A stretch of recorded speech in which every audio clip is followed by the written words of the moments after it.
हमारी जनता की आवाज है, दिल की आवाज है।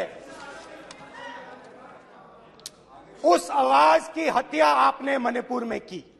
इसका मतलब भारत माता की हत्या आपने मणिपुर में की।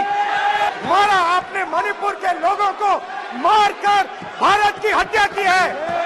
आप देश द्रोही हो।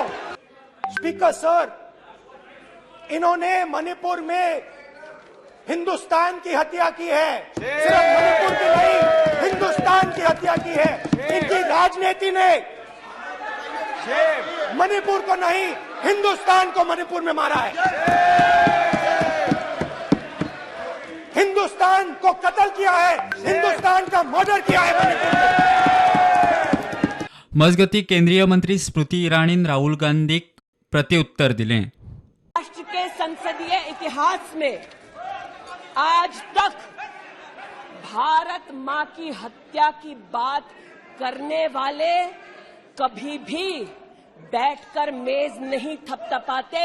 कांग्रेसियों ने बैठकर मां की हत्या के लिए मेज थपथपाई है।